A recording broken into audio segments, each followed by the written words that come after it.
Hey guys, welcome in to the Guilty as Charged podcast presented by the Blue Wire Podcast Network. My name is Steven. I am your host. Joining me as always are Alex and Tyler. Alex, how you doing today, man? Doing pretty good. Everything seems to be going well, and I'd just like to start the show by saying, uh, it's good that everything's okay with Tyler's sister. She's better since the live stream, so thoughts with that, and we're good. Yeah, she's doing much better. We went to the movies last night and we had to wheel her up, or actually then carry her up. And she had to wear sunglasses just to watch the movie because of her concussion. But by God, she pushes through. Amanda, if you're listening, and occasionally she does, congratulations on graduating with a 4.0. Can't wait to see what you do in the future. And the Schoon family is a bunch of brainiacs. Congratulations on graduating, and congrats to anyone else who is listening to this show and is graduating, whether that be, master's degrees, undergraduate, or high school by chance. Congrats on graduating. That's a huge deal. So we're going to continue our theme from last season today, or last 2 episodes ago, excuse me, talking about how the Chargers could lose every single game. Obviously, they're not going to go and see 17, but you know what I mean.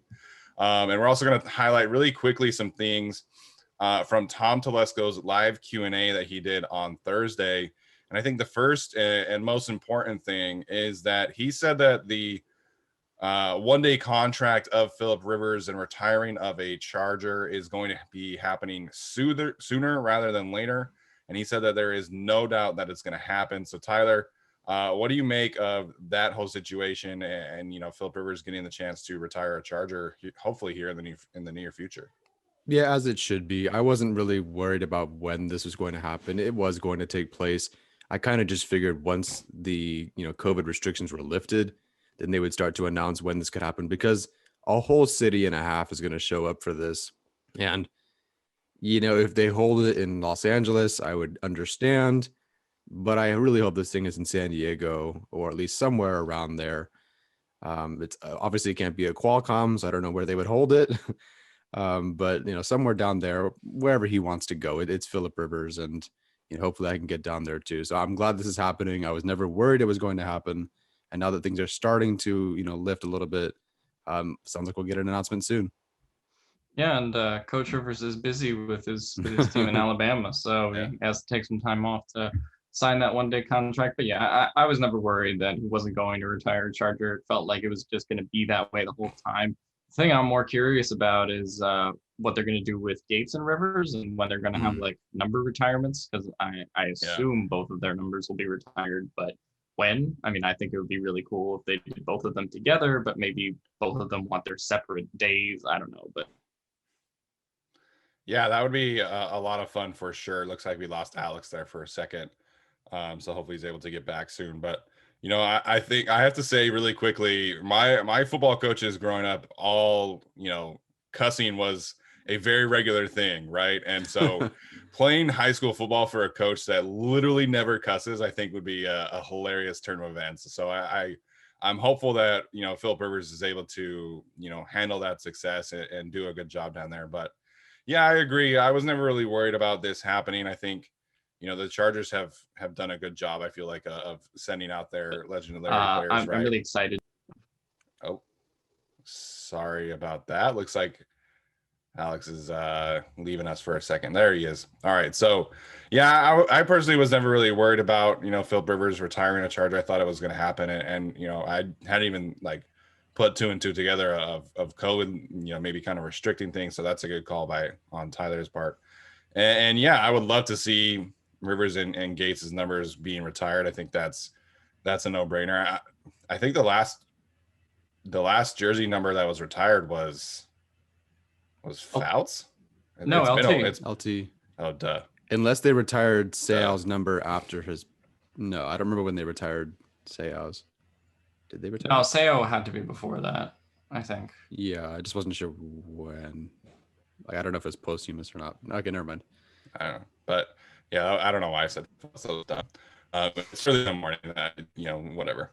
Anyways, I was looking on the Chargers website the other day too, and I saw that Antonio Gates was listed as their Legends ambassador officially on the website. So, he's been around the facility a lot more recently. He was obviously he announced one of the draft picks, and then This past weekend, he was able to spend some time with Taylor. So, Mhm. you know, I was kind of curious to see like, oh, maybe he's doing something official with the team or, you know, what's going on there. And he is listed as the Legends Ambassador. So I don't know what that means.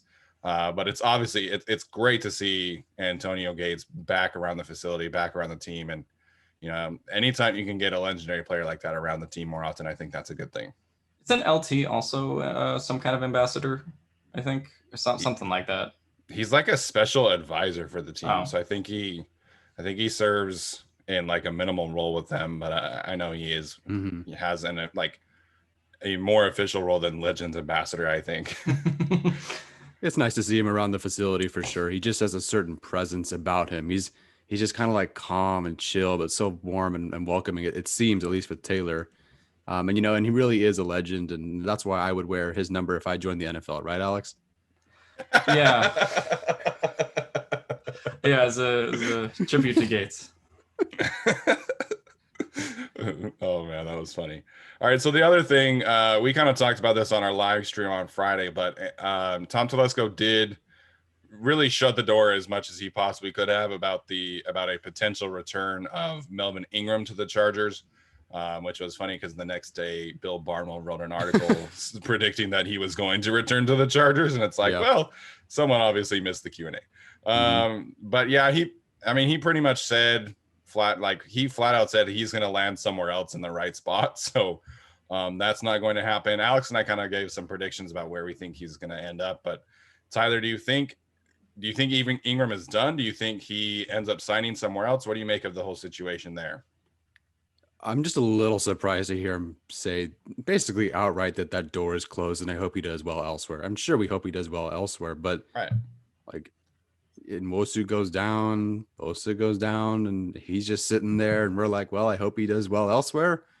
Or are we going to sign Melvin Ingram? You know, granted, he didn't finish season very well, but he started it very well, and there should be something there. And unless he's just asking for way too much money, I don't know if there's a number being circulated right now.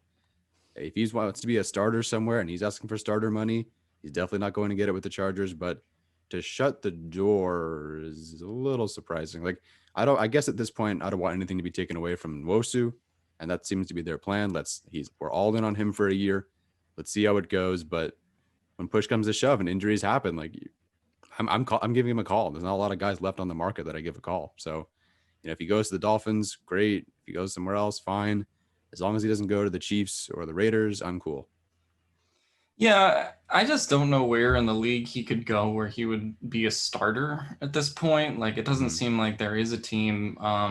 The Chiefs were kind of like, maybe there's some kind of rotational role for him there, but like that didn't pan out. And the Dolphins, have quite a few pass rushers at this point. So it's just like, I feel like at this point he's kind of going for maybe a situational like backup pass rusher role.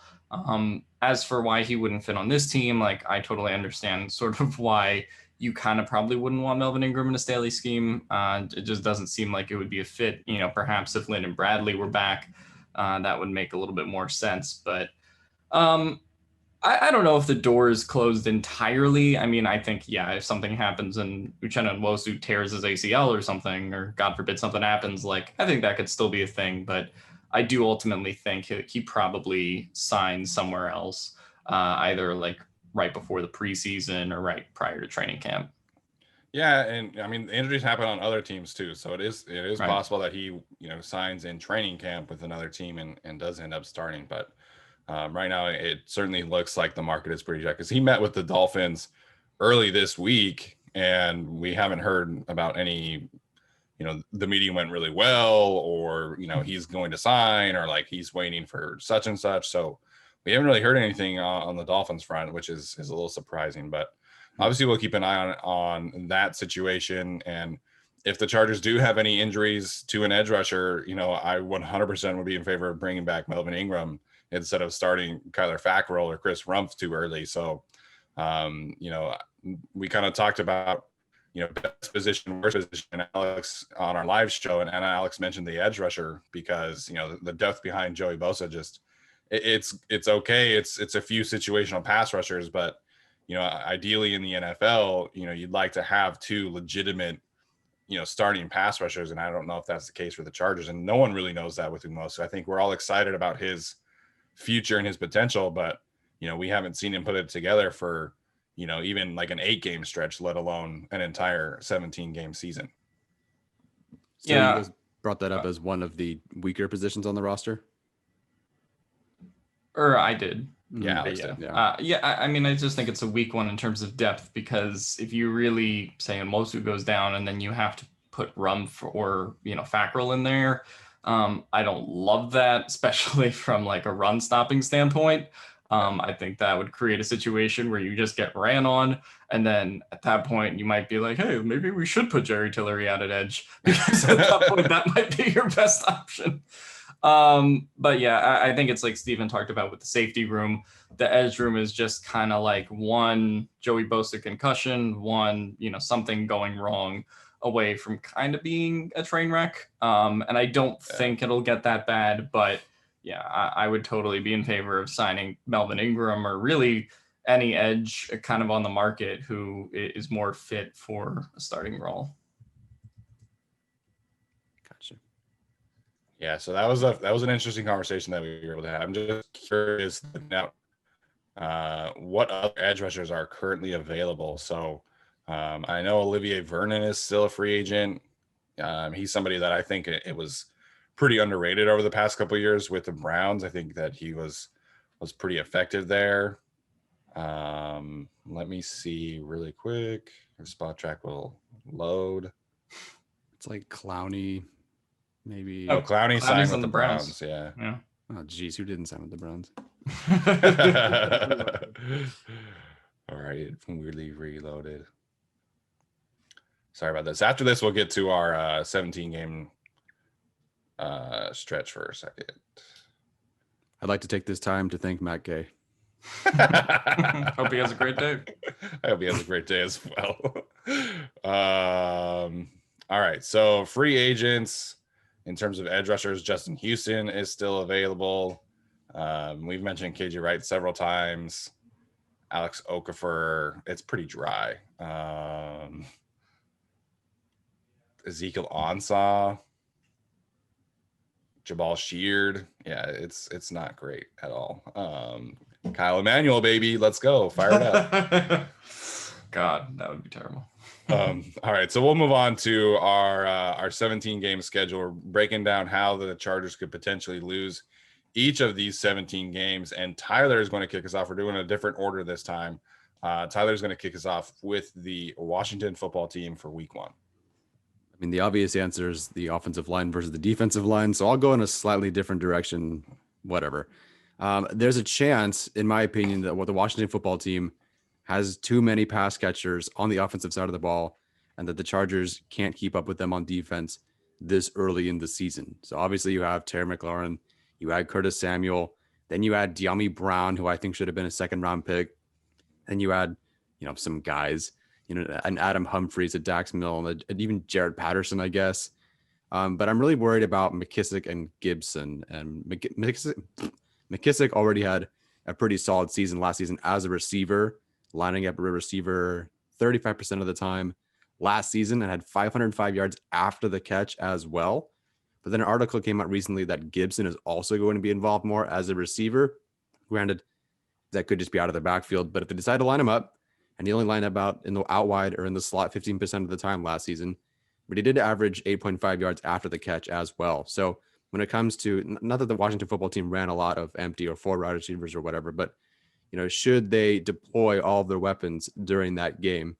I don't know if the Chargers are 4 or 5 deep enough at defensive back, or however they decide to cover those certain situations. And so I'm a little bit worried that they don't have that put together yet. But we'll see. Like, I think they do have enough hats to make it work. I just don't know if they're that gelled and put together, because at that point, if you have 4 guys on 4 guys, 5 guys on 5 guys, or however it works, everyone has to do their responsibility in man or whatever they end up doing. And if one guy blows it, it's a touchdown, and it's very difficult for them if they have to, play closer or whatever they do. So I'm definitely worried about them in that regard. And then Ryan Fitzpatrick, of course, is the wild card. But so yeah, Fitzpatrick, the defensive line, but also Washington football team has a lot of pass catchers.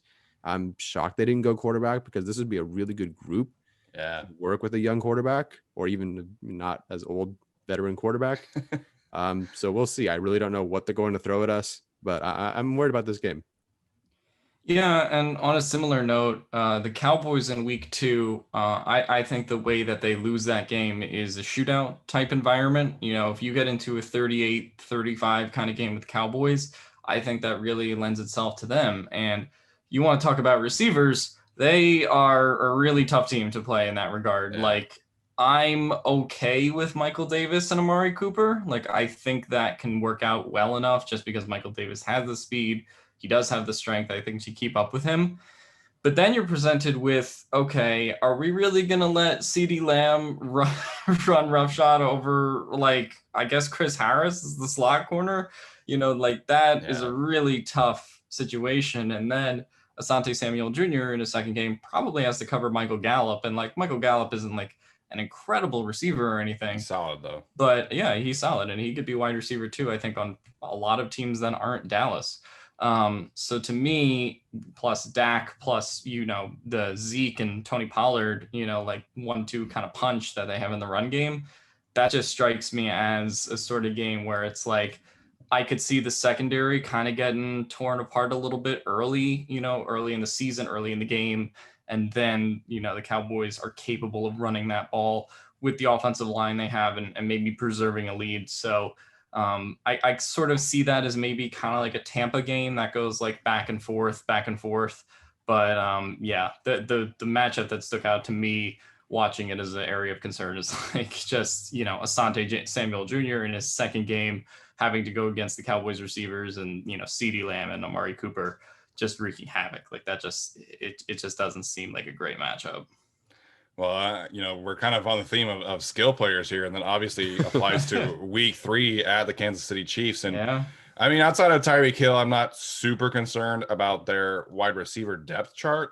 You know, I think Demarcus Robinson is okay. You know, I obviously think that, you know, they made it a priority to focus on the offensive line, but they still have Tyreek Hill, they still have Travis Kelce. And if there is one team where you need Derwin James to be 100% healthy, it is this game, and it is this Travis Kelce. And so, you know, I think a lot of Chargers fans have been kind of poking fun at Chiefs fans in the offseason about saying that he's one of the best tight ends ever. But I mean, he was second in the league in yards last year, and he probably could have challenged Stephon Diggs if he played week 17. So, you know, Travis Kelce is still as good as it gets at the tight end position.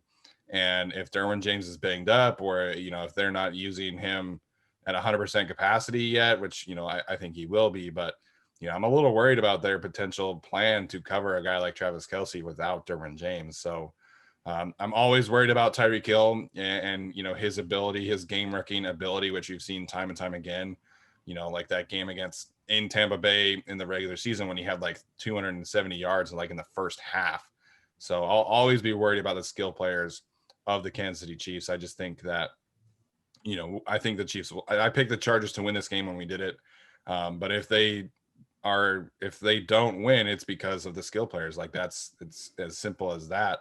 And you add in a potential Clyde Edwards-Helaire breakout season, you know, there's that many more weapons to worry about. And we, like, when the Chiefs made that pick, we were all like, oh shit, like that's the perfect pick. Like, you know, you add Clyde Edwards-Helaire, who Andy Reid compared to Brian Westbrook, and, you know, that's as good of a 3-headed monster, you know, if he pans out, obviously, as there is in the league. So the first 3 weeks, it definitely seems like it's all about the skill players. You mentioned Tyreek Hill, and the first thing I thought of was not the Tampa Bay game, but rather the week 2 game they played last year, where the Chiefs really couldn't get anything going on offense until they just get that impossible ball Mahomes threw to Tyreek Hill with Chris Harris in coverage. And that's what really turned that game and gave the Chiefs a chance to win. So really, the danger of their offense is not any specific weapon, but rather just they're one play away from you losing the game, right? Even if you're up 17-3. Yeah, I've always felt like, you know, the comparison between, like, you know, in terms of another sport, like they're so similar to what the Warriors were when they were in their prime. Like you knew at some point there was going to be a Steph Curry, Kevin Durant barrage of threes, and and you just had to be able to weather the storm, and most teams couldn't. And so it's the same thing with the Chiefs. You know that eventually Tyreek Hill and Travis Kelce are going to go off, get a couple touchdowns, make a run, and you just got to be able to have the team to withstand it. And the Chargers haven't had that in the past, so we'll see if that changes this year. But week 4, Tyler gets to tell everybody how his dad's favorite team is going to beat the Chargers now. God. Okay, so if the Chargers are not going to stop the Raiders, it's not very different than what happened last year where they couldn't stop the run. Now, granted, the Raiders have lost some players on the offensive line, but according to Mayock and my own father, the Raiders feel like they have done enough to rebuild that line. I'm not sure I buy that, but the significant selection of Leatherwood is something. And they do get Richie Incognito back, who was missing, if not all of the season, most of the season last year. So now their center is Andre James, apparently. I thought it was Nick Martin going to start, but on the depth chart on the website, it's Andre James, who had 1 snap last season. So that's a big difference between him and Hudson. Maybe the depth chart is wrong. I don't know. So if they do feel like they have an offensive line and they do feel like they can bully and they want to stick with that Josh Jacobs, whatever, or Kenyon Drake, whatever they want to do, then it's going to be tough, I suppose. I don't know if at this point, I mean, I suppose at this point with Ezekiel Elliott and, Clyde Edwards-Helaire, I guess we'll sort of know how the Chargers are against the run, but I still feel like the Raiders put so much emphasis on Jacobs that it'll be a really good test for them. If they can't stop the run, they'll lose. The other problem would be, in my opinion, Henry Ruggs, because when I watched the first few games with my dad, watching the Raiders play like Carolina, there was an obvious plan for what they wanted to do with Henry Ruggs. And he was, they would give him like 5 targets or whatever that game, but they were all unique routes or locations on the field.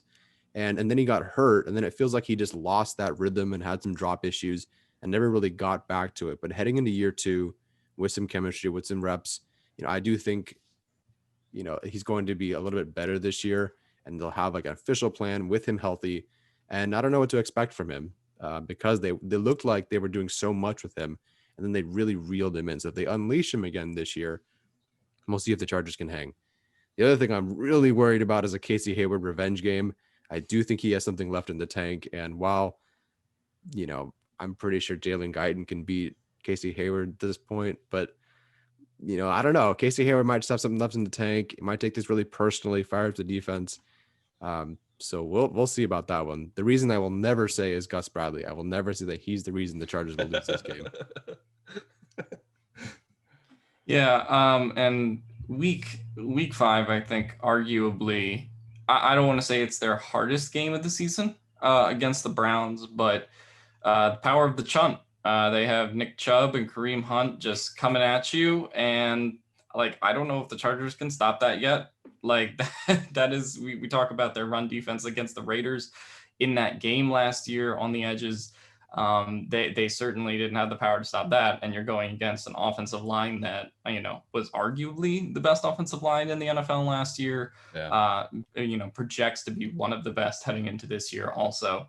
So to me, that game is all about the trenches too. On the defensive side of the ball, you have Myles Garrett and Jadeveon Clowney, who we just mentioned, coming at you, and that's a test for an offensive line that may still be kind of figuring itself out together in terms of the matchups and how to really play with one another. So that's a really concerning game to me. And honestly, that's a team that doesn't need Baker Mayfield to go off on you, right? They can win without that happening and him just controlling the pace of the game. So even just getting enough pressure on him might not be enough, especially if, say, Kareem Hunt has a big day, or Nick Chubb has 100+ yards, right? So that to me is the problem in that game, is we just haven't seen the new Chargers, particularly the offensive line, in the trenches yet, and we haven't seen the defensive kind of line coaching improvement in the trenches.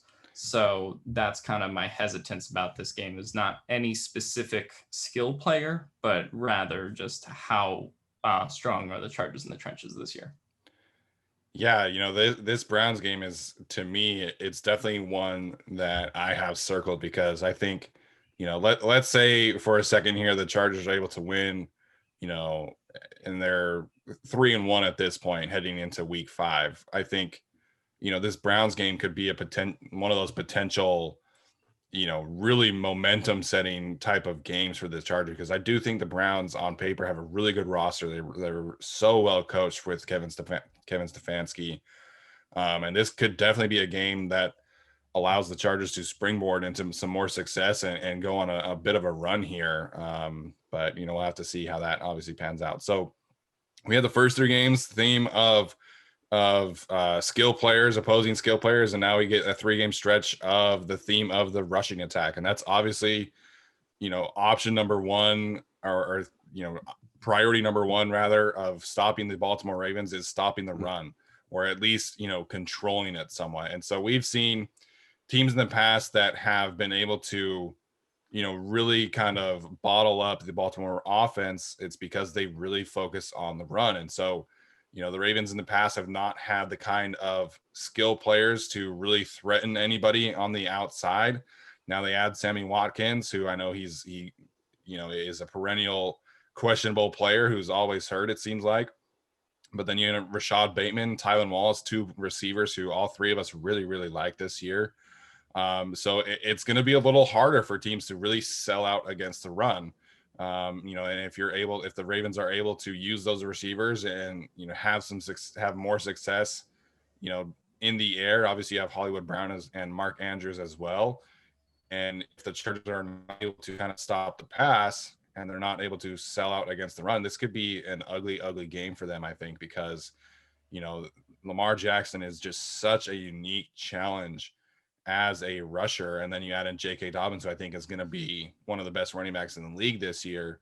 And that's really how you lose this game, is you let the Baltimore offense kind of dictate terms and really have a balanced attack, which I think, is priority number 1 for them as well. Could you run down the receiving core again for them? Yes. So they have Hollywood Brown. Let me just pull it up, make sure I don't miss anybody. No problem. I know you have Hollywood Brown, you have Sammy Watkins, you have Rashad Bateman, Tylan Wallace. I think Snead is somewhere else this year.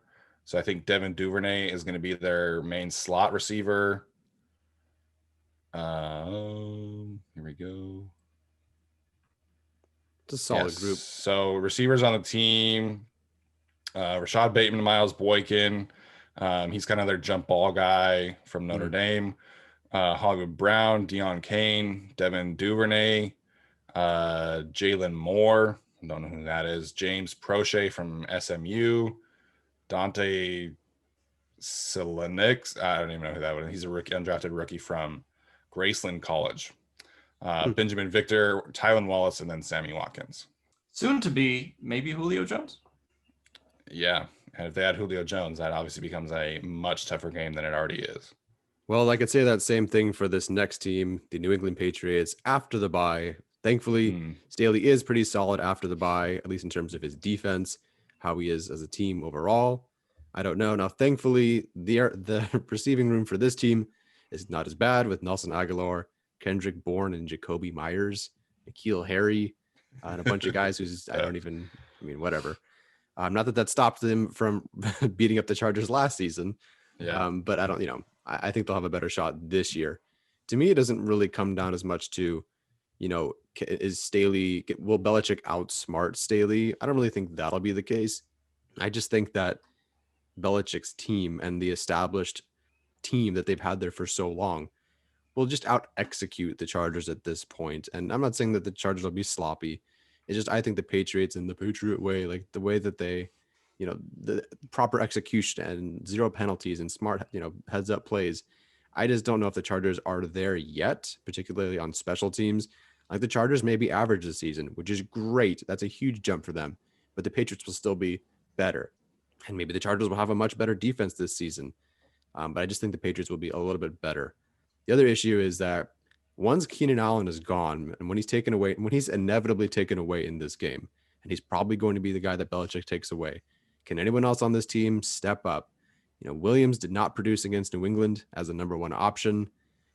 Who else is going to step up in that time? Guyton, Johnson, I don't know. Is it Cook? Is it Palmer? Williams. So in the 4-game stretch of games where Allen was either taken away or injured, So in New England, Buffalo, Vegas, and Denver. I guess you can include Miami too. He only had 13 catches on 26 targets, 145 yards. And if it comes down to that in this game, where it's like Allen is gone and hopefully Eckler's on the field, but in terms of the receiving group, like, is he going to be able to step up? I don't think so, which is sad because at week 8 he's still not stepping up. Then he's going to be gone at the end of the season. So I'm definitely worried about that because Allen is going to be taken away. And can the offense get anything going? I don't know. But again, it's funny. I still have not brought up the offensive line as an issue. Like, I do think that as difficult as this Patriots defense is, or the Washington football defense is, I think this offensive line is going to hang.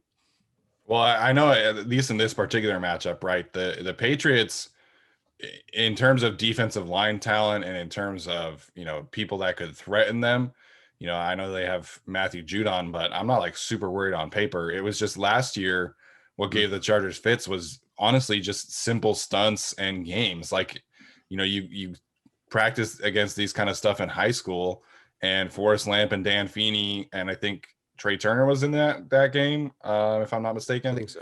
The trio of the interior offensive line just couldn't handle it. And, they weren't throwing like any extravagant blitz packages at them. It was just simple, basic stuff. But I think it might have just been like the frequency in which they were doing it, maybe just overwhelmed them. But, with Corey Lindsey, Matt Filer, and Ode Abushi, I feel more confident, about the interior trio, at least in terms of, their ability to pick up stunts in games than, last year. Mm-hmm.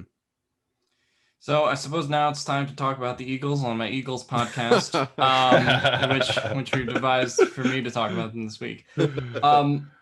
I sort of think how the Eagles win this game is just they're really good. I think at least they're running the ball with the offensive line they have. Obviously, last year their offensive line wasn't healthy because they didn't have Brandon Brooks and Kelsey and Lane Johnson for various parts of the season.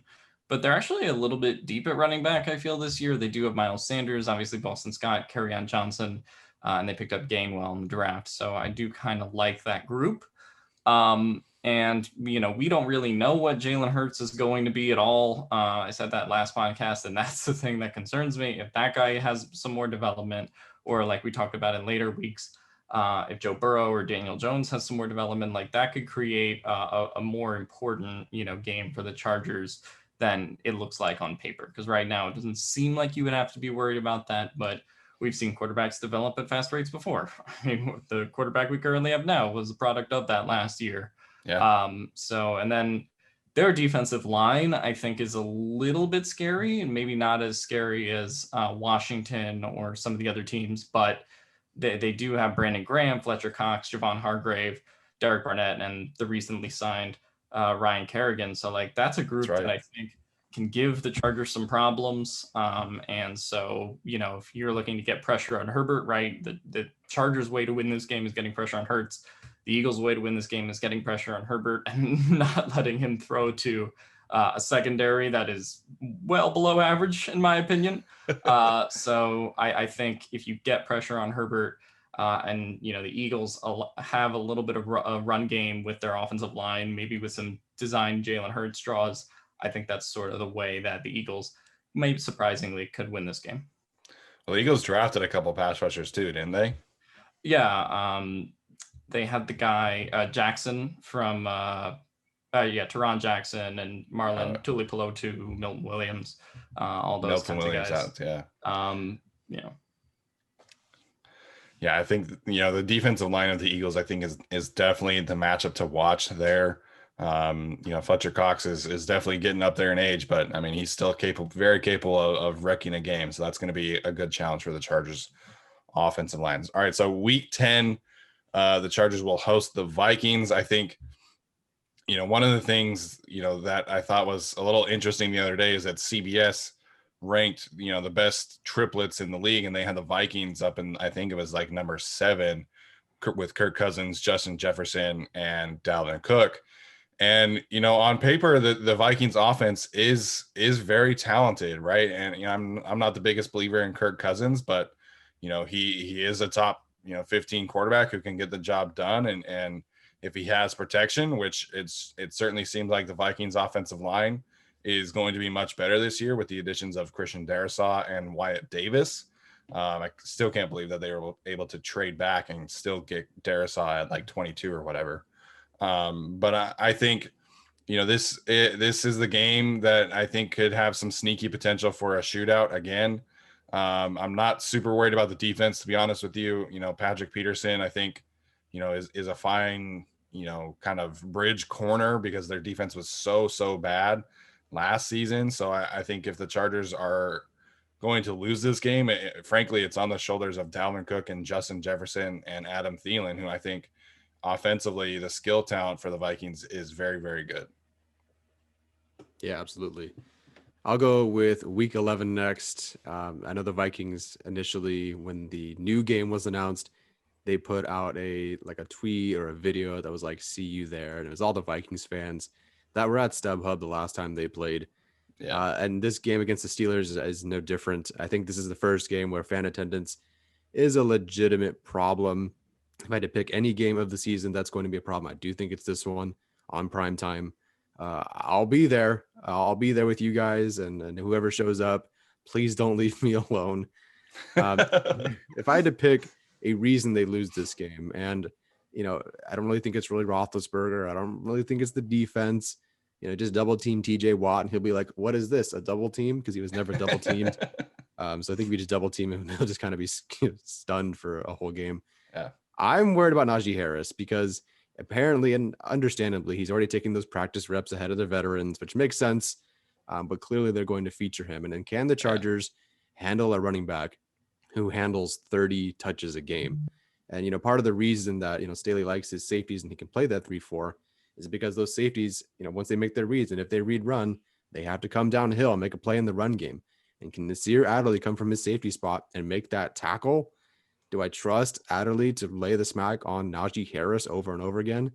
I don't know yet. So if I'm going to pick a reason they lose, it's because I don't know if the defense can handle a guy who's going to take 30 touches a game and who can break tackles and is a really, really good running back. Yeah, well, and according to PFF too, you've got Deontay Johnson and Chase Claypool, who are the best duo in the league according to PFF. So, but no, I think Najee Harris is going to be a big problem, and I would have loved to see the Steelers, get him some offensive line help, but I still think Najee Harris is going to be a special player. I mean, Deontay Johnson, I think, is in that tier of receivers of would be a top 10 receiver if he simply did not drop the football. He's in that group. So yeah. Yeah. The next game is obviously the Broncos. We obviously talked a little bit about this one last time in terms of how they win the game, and obviously they'll play them twice. But this game's in Denver, and the Chargers never win in Denver. That's just the reality. Yeah. And the thing I talked a little bit about last time is the coaching matchup. It's Fangio, it's Brandon Staley. They obviously are both very familiar with each other. And I could sort of see, by this point in the season, you'll have 10, 11 weeks worth of tape on Staley defenses, on Lombardi offenses. And that just seems like maybe a matchup that tips its way towards Fangio in terms of knowing what to prepare for and sort of knowing what's coming. So I think coaching is probably an issue, but honestly, the Broncos roster is really talented, and it's why people are talking about Aaron Rodgers and upgrading the quarterback position, because if you just do that, this is a team that can win the AFC, arguably. And so, the Chargers probably lose that second game against the Broncos last year if Jerry Jeudy doesn't drop the ball a bunch of times and have this disconnect with Drew Lock. They probably straight up lose that game. So I think that's kind of the issue with their receiving core. They got Cortland Sutton, Jerry Jeudy, Tim Patrick. Hamler might be their fourth receiver, and he's really good. Yeah. And obviously they just drafted Javonte Williams. Obviously always a chance for a Melvin Gordon revenge game. Like we talked about with Casey Hayward, he'll want to stick it to the Chargers. So that's not great. And their defense is just it's not a lot of flashy guys, I think, in my opinion, outside of Savon Miller and Justin Simmons. I think those are their two sort of stars right now, but Bradley Chubb is still good. Their defensive line with those two coming back off the edge, I think will be great.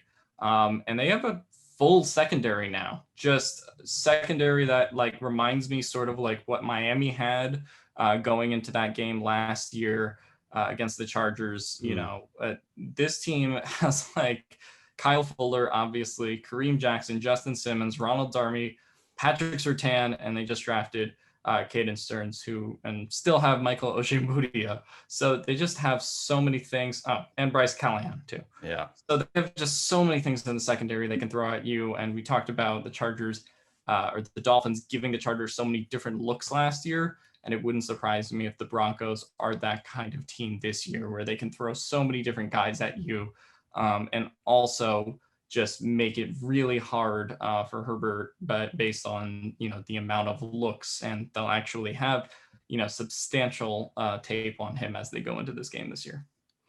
Yeah, like looking at the Broncos defense, man, like Bryce Callahan as your third corner, that's amazing. And Ronald Darby, who they signed to a long-term deal, might be their fifth most talented corner. And like, that's just, kind of unfair, but I'm definitely jealous of that secondary for sure.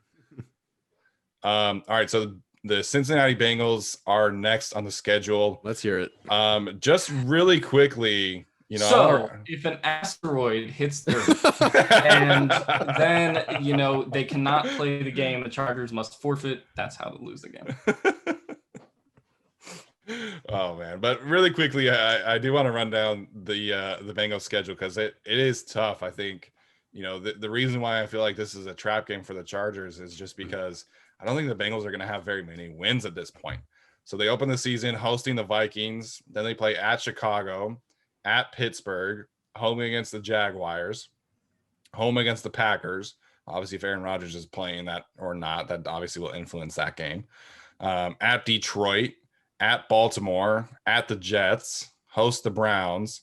They have their bye, and then they play at the Raiders, host the Steelers, and then week 13 they host the Chargers. So that's 3, maybe 4 wins at this point in the season for the Bengals. And so I just, to me, this screams trap game, because I think the Bengals would be highly motivated to get some wins under their belt and potentially save their head coach, because Zach Taylor has been atrocious as a head coach for the Bengals. Granted, he hasn't had the greatest talent.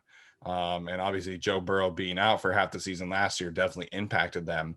But on paper, the Bengals have a good roster, at least on offense. And, if there's a game where I could see the Chargers maybe coming out slow for whatever reason, they do not play super well in the state of Ohio. I don't know specifically what has led to that. But I think Joe Burrow and Jamar Chase and T. Higgins and Tyler Boyd and Joe Mixon, that's a really good offensive young core. And at this point in the season, the Bengals, who are probably going to be, out of the playoffs, frankly, could definitely, be a trap game for the Chargers, who could potentially be, heading towards the playoff hunt. So really, this is just a game that I think is a trap game on paper. There's really nothing that scares me and points to this is where the Bengals have a clear advantage, because their offensive line's not very good. I think their receiving trio is good, but they're all young players who still have to prove some more things. And then their defense, frankly, is just not very good. So to me, this is just more about traveling to Ohio and potentially being a trap game for the Chargers. And that's, kind of why I think they could lose theoretically. I think the slow start is a legitimate point, because out of all the places on earth that I would like to be at 1 p.m. on a Sunday, Cincinnati, Ohio ranks dead last in the entire world. I would rather be, in the worst country in the world than be in Cincinnati, Ohio, like just the worst place in the world.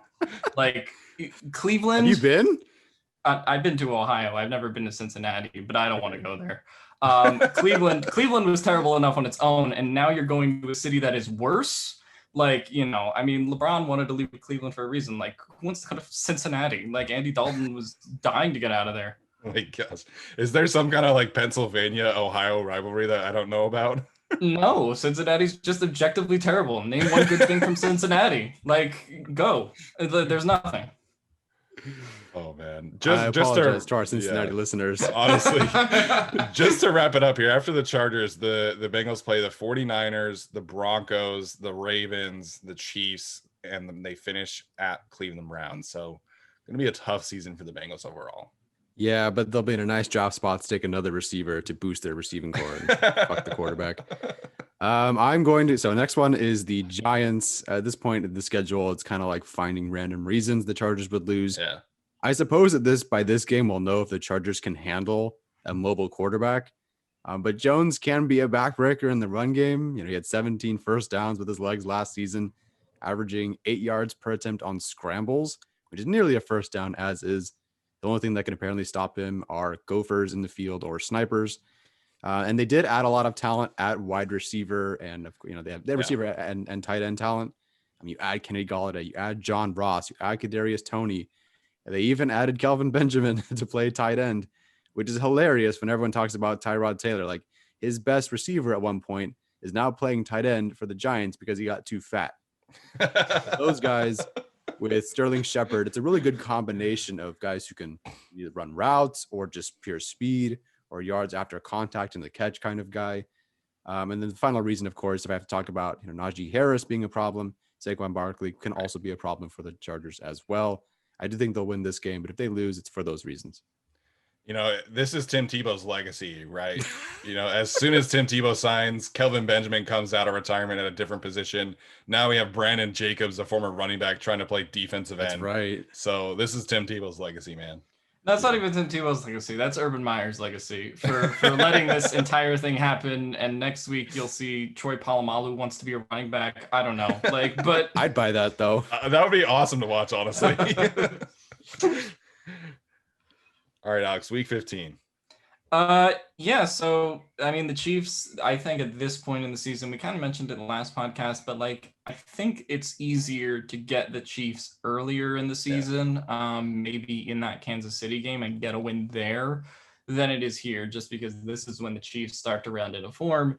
We presume by this point that they'll be sort of competing for that one seed. It is on Thursday Night Football.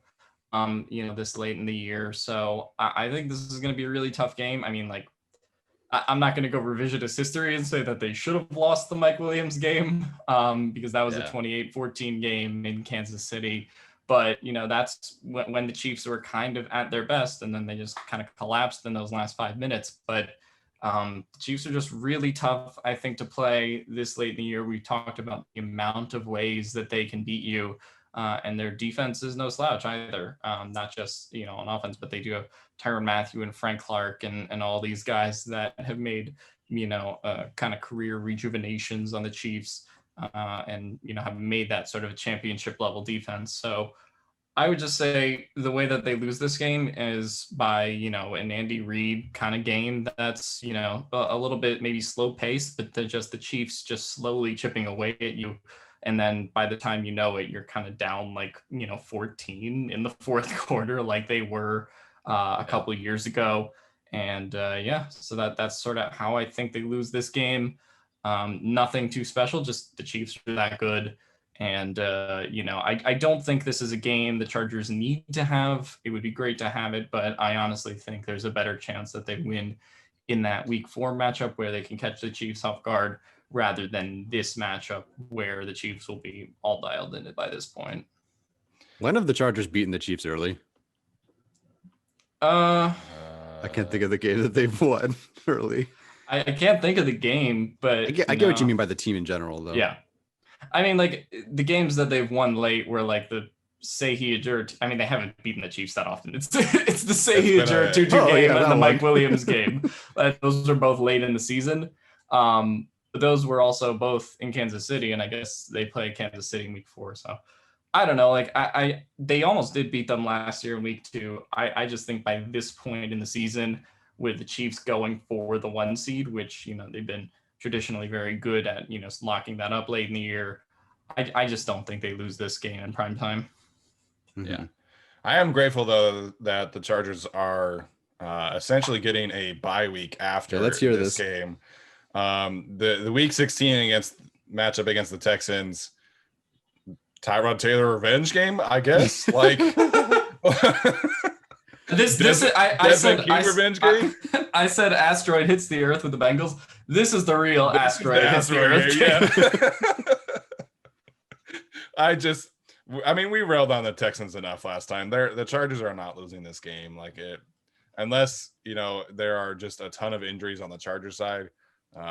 There's a 0% chance, I think, that the Chargers lose this game. If Tyrod Taylor sticks a needle into Justin Herbert's lungs, that's how they lose. Oh my gosh. Yeah, I just don't. It's not happening. So we'll move on to Week 17. Yeah, for the most part, Alex has covered everything with the Broncos. At this point, I'm looking at injuries. When Bosa was in, they were killing the Broncos, and as soon as he was taken out, the team fell apart.